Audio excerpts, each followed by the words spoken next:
Hello, everyone. Good afternoon. This is Coach Haspin. I'm a certified life coach from the Global Institute for Coaches and Entrepreneur. Welcome to MedConnect Who of the Hour episode for fellow Filipinos working in the medical field. We are doing this video series as a service to our community during this time of physical isolation due to COVID-19. And with me, I am with Coach Marife. Hi everyone, this is Coach Marife. I'm also a change agent and certified by the Global Institute for Coaches and Entrepreneurs. So the MedConnect Who of the Hour is our initiative to connect with fellow professionals from the medical industry. We connect to know Mm, what's their present situation, how are our fellow medical practitioner or people is responding, and the outcome being experienced in the present. tama po, ano. And for the information of many, Global Institute for Coaches and Entrepreneurs is based in Dallas, Texas, USA, with local presence through our 24/7 coaching hub at Deep Cup Coffee Republic, located in PC Compound, Capitolio, Pasig City. We offer coaching on-demand services any time of the day. Just connect through 0917-586-1661 or visit FB page Life Coach Philippines. We also provide life coach certification classes for those interested to become a professional life coach like us ni Coach Marife. Okay. So Mm, thank you, Master Coach Yasmin. So mm, I think we have moving on. We let me introduce to you the who of the hour. As I've said, he's a medical professional, and I think he will be telling more of himself. I would want to give mm. allow him to introduce himself. So uh, this Dr. Charlie Labarda, please tell us more about you and your present situation, and what are your experience with physical isolation. Hello, good afternoon. So I'm Dr. Charlie. I'm a friend of Coach Marife also. So I'm glad to be here to be part of this program. So it's good that you have this kind of outreach activity for health professionals, especially during this very stressful time. Yeah. So one of the things that has really struck me during this pandemic is that Mm, many of my friends who are doctors and nurses working in the front lines actually many of them experience fear and anxiety, mm, palpable fear and anxiety, and this is not very common because doctors we are used to, we Yeah. are used to death. It's like we yeah. see death and disease every day, but this is really surprising that the pandemic really brings out this kind of raw emotions even among our so-called jaded, veterans in the medical services. So this is really a very unique situation for many of us. Mm, And for me as an observer, I'm a medical professional, but right now I have the privilege of observing from afar, because right now I'm not in a clinical practice. I have gone into full-time academic teaching position in the University of the Philippines. So I'm with the medical school of the UP, which is mostly the other medical school of UP, which is the UP College of Medicine, the more popular sister of my school, uh, mm, which is a traditional medical school of the University of the Philippines. Uh, uh, of course, the lesser known medical school of UP is the School of Health Sciences, of which I am part of it.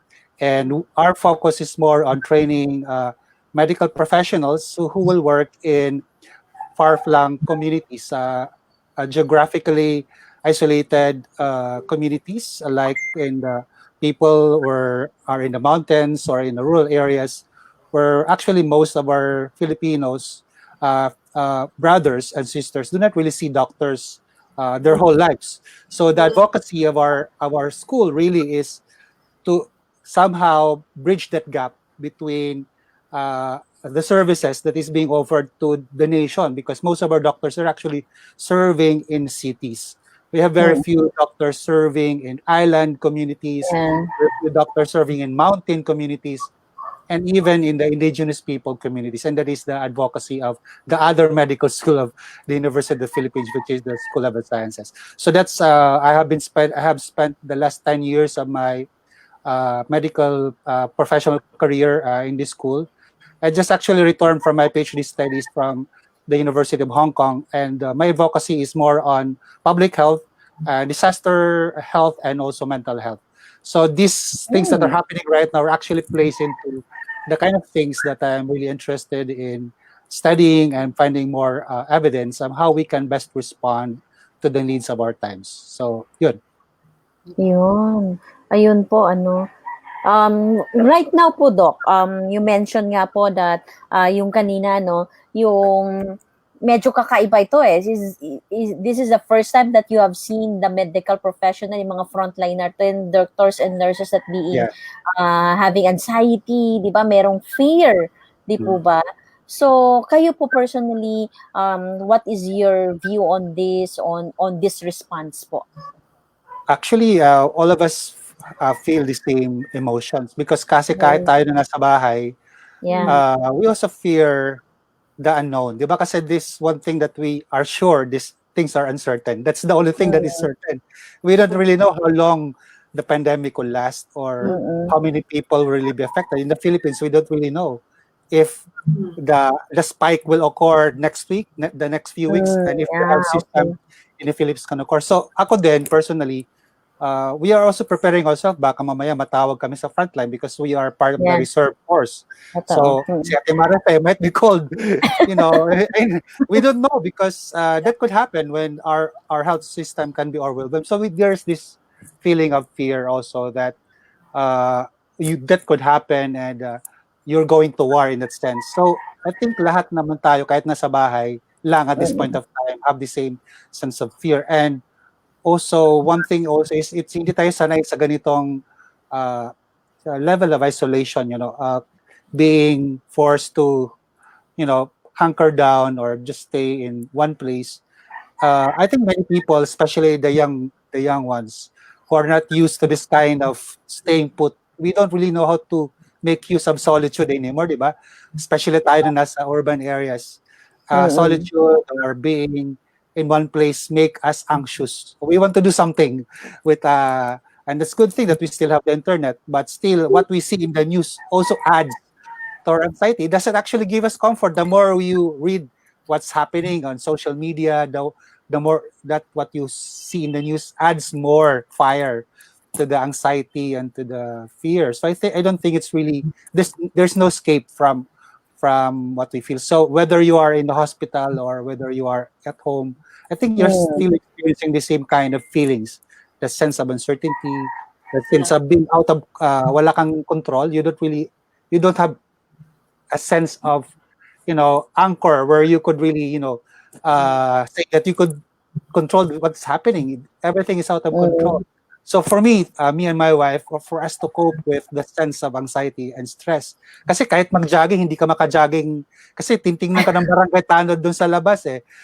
You are forced to wear mask and it's difficult to do physical activity when you are Very wearing much. mask. yeah, So, and people don't understand that you also need physical exercise because mm, physical exercise is part of what makes you sane and healthy during this time. And one of the things that we need to do is to run outside, but we cannot do that. So, as an alternative, we're doing gardening and we are now developing the backyard garden and mm, in a way that helps us that physical activity and focusing on some manual chores actually helps us focus and anchor down on something that we are in control because that helps That's in a nice. way. Ang galing po ano. That's something that we have learned today and also to anchor into something that we are In in control. control. Galing po, Doc Charlie, ano. Yes, Coach Marife?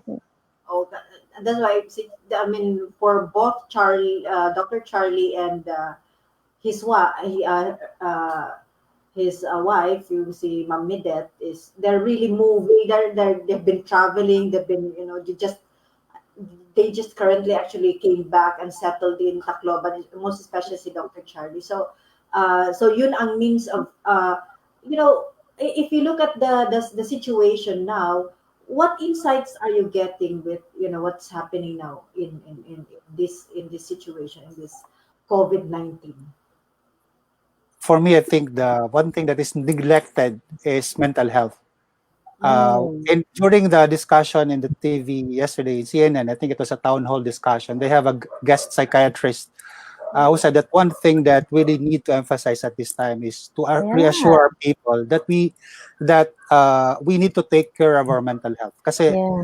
it's not really the COVID that will get us. It is Mm, more of fear and anxiety that we are feeling. And in fact, according to many studies, because I'm also an academician, so tend to read a lot of journals. mm, So according to initial findings from people who have gone through the pandemic in China, there's a lot of divorce happening in China Mm. right now. The Wuhan, the epicenter of the Wow.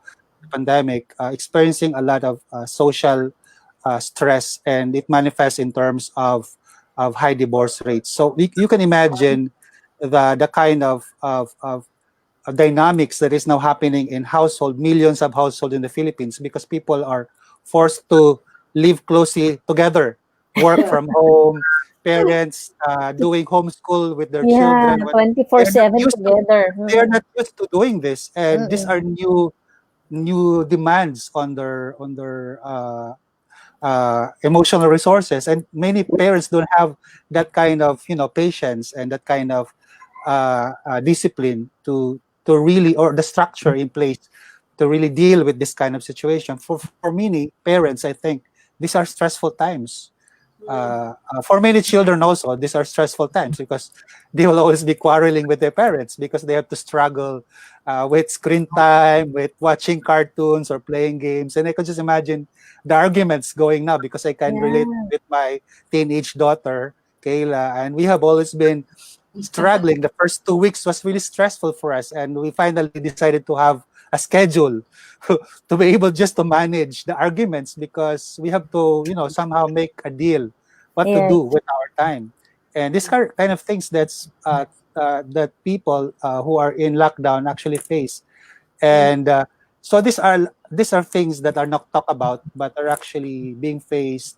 So more than the need for food or the need for Yes. or Mm. income, I think there's also a lot of emotional dynamics that is now happening within families that could either strengthen the families or break them up. And that's something that we need to address also, because we don't have the tools. Many people don't have the tools to handle this kind of situation, because we don't really have experience like this before. For many Mm. of us, this is the first time. Many of us Yes. are actually. So me and Meredith were thinking of actually putting up an educational, public health education material to advise, some sort of an advice. mhm. So aside from the hand washing that we should need to do, what are the things that we could actually do to maintain our emotional and psychological health? Because mental health is also a big part of health. In fact, they say that without mental health, there's no physical health. Yeah. Because if you're anxious and under stress, your immune system goes down actually. So when you don't really have a good relationship with your housemates, you're quarreling with your children, it has an impact in your health system, and the immune system tends to go down because you have a lot of inflammatory reaction. Actually, there's a lot of science Mm, behind the effect of mental health on physical health. You can't really separate the two. So yeah. if you really want to do public health service nowadays, I think we should look at how we can help and educate our families to cope with the things that they're now experiencing with their families while they're in lockdown. Mhm. Yeah, ang galing po. It's very, very something new po, that you brought that out po, Doc Charlie, So, ngayon nga kasi medyo nagka-focus po tayo lahat sa hand washing and everything. It's good that you point out that this time, on its 3 weeks na po ba tayo, So, mental health this time. And I believe na hindi lang po yan nangyayari sa bahay niyo, pati sa bahay namin nangyayari din po yan. Yung I'm sa mga sure yung mga in everyone's bahay-bahay. I household. have 2 kids that, yeah, they just keep on doing the gadget, and the whole day yun na lang yung gusto nilang gawin. So, may tendency to really have a conflict with everyone in the house. It's good that you brought that up po, Doc, na yun po, isa rin na dapat talagang pagtuunan ngayon is really that yung mental health po, no? Tama po, Coach Marife. Mm-mm. Yeah, so I think a lot of people, a friend of mine just asked me, what do you do the whole day? Kaya mo ba? Kailan ka last lumabas? Kasi some of my friends, uh, nag-excuse like, Fe, is there anything that, yung mga naghatid ng mga binigay kong shakes, because they want to get out. So, nag-volunteer Yes, sila that's just to true. get That's true. out. So, talagang, nahihirapan, sabi, ewan ko kung kaya ko ba to. So, that's the struggle talaga, especially for people who are active and Mm. you're doing a lot of things. This is really a struggle to be, in one place. So, it's Mm. a challenge really. So, um, how do you see, Charlie, Dr. Charlie? I'm sorry, I'm used to calling you Charlie. Younger kasi siya sa akin, coach. So, uh, you know, where there are many activities that has been going on in the community. Many, I believe, are responding to church and all these things. So, how do you see us coming out of this crisis? Well, eventually, we know that the virus will eventually reach its peak, and hopefully, we will not Mhm. be crushed by Mhm. the curve. That's what we fear. The curve, if it spikes, hopefully, if we are able to flatten the curve, uh, we will be able to return back to normal. But Mm. if God forbid, we are not able to flatten the curve, and we really what happened in Italy or Spain can also Mm. happen here.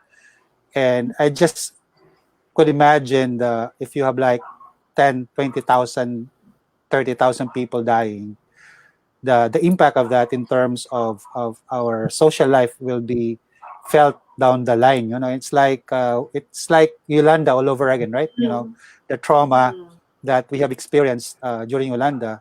It's like a historical mark that we cannot forget. No? For people who have gone through disasters, Mhm. it leaves a mark on your psyche. Mhm. Every time you remember what happened during Yolanda, it brings back certain memories, and it's a trauma experience. And just like all trauma experience, it has real consequences, to people.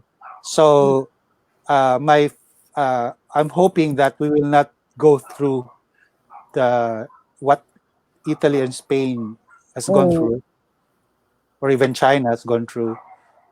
That we will be relatively unscathed by the virus. But God forbid if it becomes a huge wave that happened, I'm afraid that it will really crash our health system, and that will really have long-term impact on our social capital in terms of the capacities of hospital, how many doctors and nurses uh, that will be affected by this. So we know that we already a weak health system, right? So, and if it gets weaker, it will have an impact. So, however, if ever we are able to come out of it on the other side relatively well, and we have not been crushed by it, I think people will be able to go back to normal. But for the middle class, for people who have regular income, I think it's not really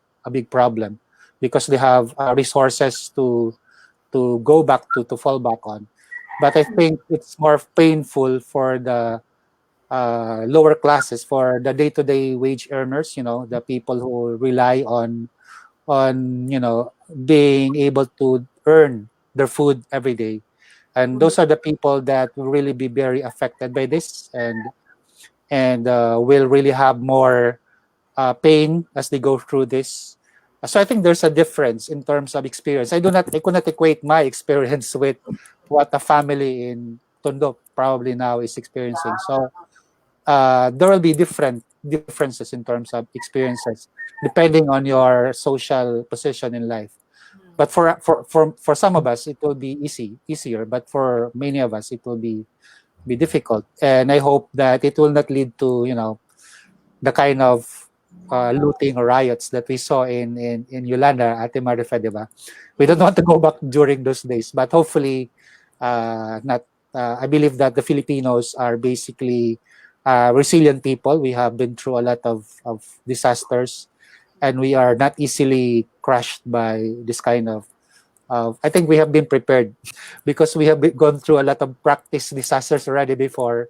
Yeah. But what is new today is that we are not able to help each other in a physical way. You can only help it from a distance. And I think we have to find creative ways to practice bayanihan, to practice solidarity, to practice compassion. I think that's the challenge. No, how do we show compassion and solidarity with the rest of our people through this time, using creative means? So that's good that we're doing something for our health workers, but I hope we are also able to do something for the very poor who are right now going through a lot of pain, Mm. especially if this really drags on for a very very long time. So Yeah. that's my fear, if they are not attended to. Yes, tama po, Doc Charlie. Ayan, nanonood po yung aming Master Coach A, the global partner of Global Institute for Coaches and Entrepreneur here in the Philippines. Sabi niya po, "Hi, Doc Charlie. In your personal view, what can bring COVID-19 to end the soonest it can be?" That's the golden question that we all want to ask. Everybody wants to end this soon, but I think the best way really is to of course the experts say that's the virus that will determine the timeline. Mm. That's Dr. Fauci of the NIH, and these are the experts talking. So even Trump wants to shorten the virus pandemic in the US up to Easter Sunday lang, yung gusto niya. But sinabi ni Dr. Fauci, we cannot dictate. The virus dictates. But in terms of our what's in our control, I think it's the social distancing, the community quarantine is the best way. So when we isolate ourselves from each other, that's the best way to limit the growth of the virus. So the sooner we're able to isolate the virus, by isolating ourselves from each other, the sooner the COVID-19 will be die out. But however, that's the challenge because for many countries, for example, India, how do Mm. you do social distancing in a slum area? Yung isang article sa CNN, there's like an article about if you have 100 people sharing one toilet, how do you do social distancing? How do you isolate? So those are the kind of challenges that countries face. The Philippines also in some way face, especially in urban poor settings. Siguro sa rural poor, medyo mas madali, no? But sa mga highly dense populations like in Metro Manila, that's a real challenge. The sooner we are able to isolate ourselves from each other, the better it is, or the sooner the virus will spend itself. But that's the challenge. The question is, Yeah. how do we do that? Mm. Ayan, may follow-up question po siya. So what is prolonging its stay on the other hand? Well, kahit doon sa Italy, no? Italy actually locked down nationally. Mm. Pero bakit parang mataas pa rin yung kanilang rates? Bakit nagsushoot up pa rin yung kanilang death rates, nagsushoot up pa rin yung kanilang case rates? And I've been trying to find reasons why, and they said that's because kahit nagla-lockdown na people, because Italy is just like Filipinos, they love to socialize. These are people who are really, social people. They are may amore. They could not prevent themselves from, because they would go sick. They would be sick if they do not go out. So it's the culture of a country is very sociable. So that's what I fear in the Philippines, because we are a very sociable country. Sweden, for instance, is a Scandinavian country, or Norway. Yeah. There are people who love to isolate themselves. They are Yeah, individualistic. And many of their households, many of their houses actually has only one occupant. Sa Italy, multi-generation yan. May lolo, parang Pilipinas din. May lolo, may tatay, nanay, tsaka may anak. 3 generations living in one roof. So you cannot really do social distancing very easily. And they love to socialize. So I think that's one reason why it's difficult for some countries. Unlike your China, where they imprison people forcibly in hospitals. Actually, the hospitals that they built are more like prisons. They imprison people in hospitals. they could do that because they're authoritarian country. But in a democratic country, You it's can difficult. do that. Yeah. It's more Yeah. difficult to do that. Mm. Yes, Coach Marife, you have question po kay Doc?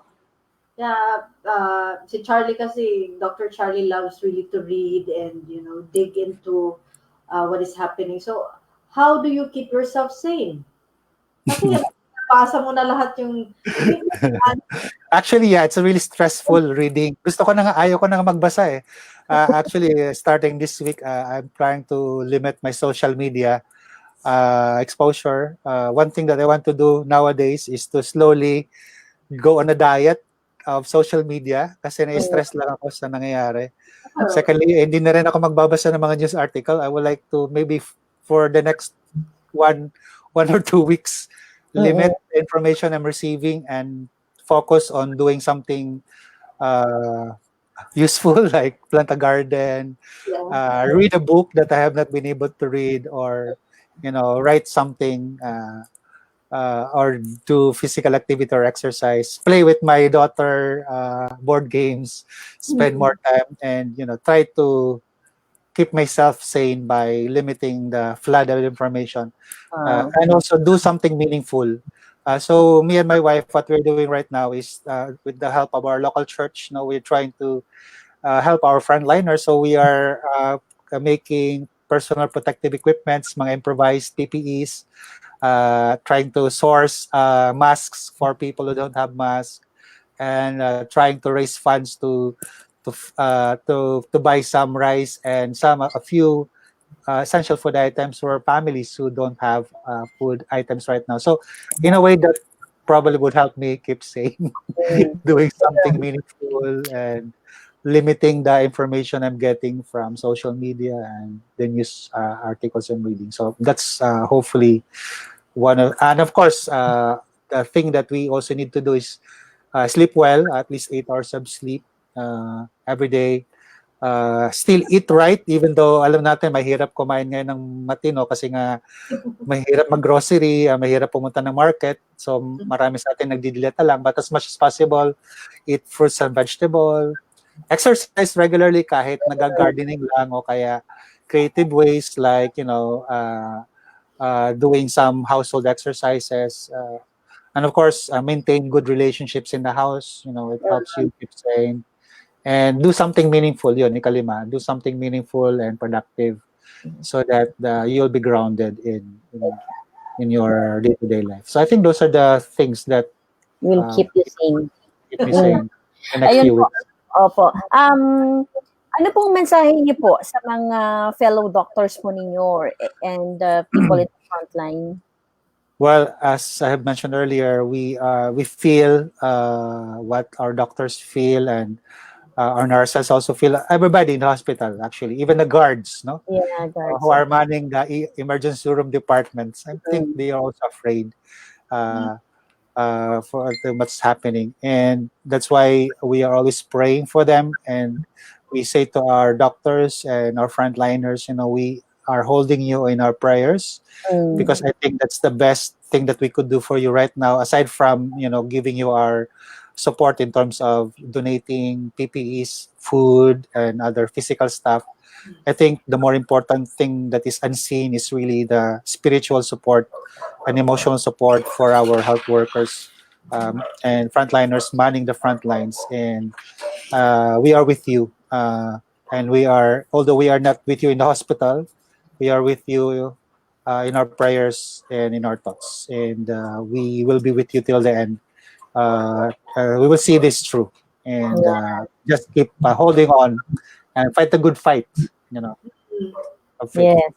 Yes. And another master coach po na nanonood sa inyo from Dallas, Texas. It's Master Coach Kendra Smalley. He said he wants to say hi to you and to you. Hi. Yes. Thank And you. si, Again. si Coach Venus also is watching. Sabi niya, go Doc Charlie. Kung kilala niyo po siya, dyan din po siya sa Si Tacloban. Pastor V, yes, Coach Yes. Venus. Yes. Nanonood din po siya. So, outcome, Doc? What outcome would you like to see? Well, Mm. hopefully with this crisis, all of us will grow better as persons, go deeper into ourselves, become better. Our leaders hopefully will become better leaders through this crisis. A lot of leaders are now being tested. They are being put in a national stage, whether they are doing well or they are doing bad. It's being magnified on the national stage. So hopefully this will be a learning experience for many of them, and they will be able to exercise leadership for us who are in our houses. We'll be able to know ourselves better Yeah. and each other better, our husbands and wives that we have not spent quality time. Now is the best time to spend with them, and our children too, just like my daughter at the back. Yeah. Spend time with our daughters because we don't know how long this will last, and it's a good opportunity to really get to know them well, and in that way also make use of this time that God has given us to stay home, so that we'll be able to defeat the pandemic. You know. Yeah. Wala na po akong question. Coach Marife, do you still have a question kay Doc? So if you have, if you have, Charlie, one word that you're going to give to lift up somebody, what would be your word to describe? I mean, to say to someone who is now, fearful or anxious, or just to encourage somebody who is, maybe marami nang nangyayari sa isip of what's happening now. What would be your I word? think it's one word. Mahirap yan, but the greatest of the word is of course love. Love. Love. Oh, galing. And when you're doing things for love, now when you're doing things for love, everything will just fall into place. So whether you're a doctor or whether you're staying at home because you love your neighbor, you don't want to infect them, or whether you're a frontline emergency room physician, you're doing something out of love. That's why you're still reporting for duty. That's one word that I would like to give to our everybody. Love Galing, is the key. galing. Ang galing po, Doc, love. And because of that word love, uh, mayroon talaga kaming tuturo sa iyo, Doc, about love. So, we have this Okay. at our interview, nagla-love bomb boom po kami. So, we have this Oh, really? Okay. shape, love. So, this is the heart. This is the love bomb. So, ito po yung pinapasabog namin sa love. Pagtatawanan ako ng anak ko dahil hindi din ako marunong. Turo niyo po sa kanya yan. Ito po. Ano yan, Coach Marife? Sige Okay. po. You just say love, bam, boom. So it's sabog pa Okay. sa love than the virus. So let's do it. Kayla, you may join us. Okay, Kayla, join us. Love, Love, Love, bam, boom. boom. boom. Yes. Love. Thank you, Love, Charlie, for your bam, boom. Yes. Opo po. Thank you, Doc. Thank you for having me, and God bless to Wisdom each and one. insight. God bless you po. you. Hey, God Coach bless. Esme.